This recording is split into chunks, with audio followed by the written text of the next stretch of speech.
কৃষক যে আমাদের খাইয়ে রাখে, কিন্তু সবুজ বিপ্লবের নামে তার হাতে তুলে দেওয়া রাসায়নিক সার আজ তার জীবনের সবচেয়ে বড় হুমকি হয়ে দাঁড়িয়েছে।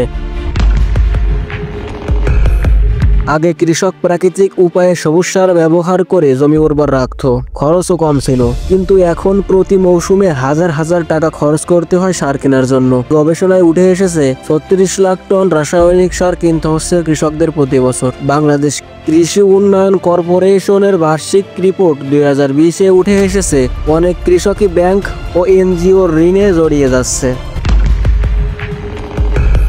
বাংলাদেশ কৃষি গবেষণা কাউন্সিল 2018-য় দেখা যায় আমাদের মাটিতে আগে জৈব পদার্থ ছিল 2 থেকে 3%, এখন তা অনেক অঞ্চলেই 1%-এরও নিচে নেমে গেছে। সবচেয়ে ভয়াবহ হলো মাটিকে এমন পর্যায়ে আনা হয়েছে যে সার ছাড়া ফসল উৎপাদন অক্ষম।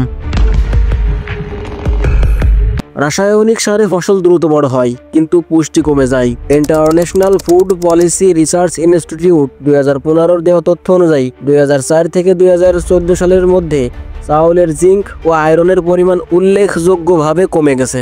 এমনকি সবচেয়ে ভয়াবহ বিষয় হলো এই ফিতনা মহামারী আকার ধারণ করেছে। এই কর্পোরেট কোম্পানিগুলো এগুলোকে বেশি বেশি প্রচার প্রসার ঘটাচ্ছে। রাসায়নিক দ্বারা উৎপাদিত খাদ্য প্রাথমিক পর্যায়ে কোনো ক্ষতি করে না, আর এটাই এই কর্পোরেট কোম্পানিগুলোর সবচেয়ে বড় হাতিয়ার। দুঃখ পরিতাপের বিষয় হলো এটা ধীরে ধীরে আমাদের শরীরে ইম্প্যাক্ট করতে শুরু করে। WHO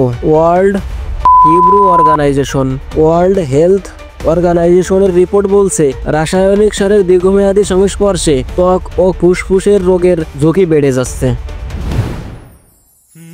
তাহলে আসল ক্ষতির শিকার শুধু কৃষক নয়, আপনিও, কারণ কৃষকের উৎপাদিত খাদ্য আপনিও গ্রহণ করে থাকেন। রাসায়নিক সারের এই ফাঁদ থেকে মুক্তি পেতে হলে আমাদের আবার ফিরে যেতে হবে প্রকৃতির কাছে, মাটির প্রাণের কাছে। প্রিয় ভাই, ধারাবাহিক এই আলোচনা চলছে এবং চলবে ইনশাআল্লাহ। তবে দেখার বিষয় হচ্ছে আপনি এই ধারাবাহিক আলোচনায় সঙ্গে থাকবেন কিনা। যদি সঙ্গে থাকতে চান তাহলে ইউটিউব চ্যানেলটি সাবস্ক্রাইব করে রাখতে পারেন এবং ফেসবুক পেজটি ফলো দিয়ে রাখতে পারেন। আর দেখা হচ্ছে শীঘ্রই পরবর্তী পর্বে ইনশাআল্লাহ।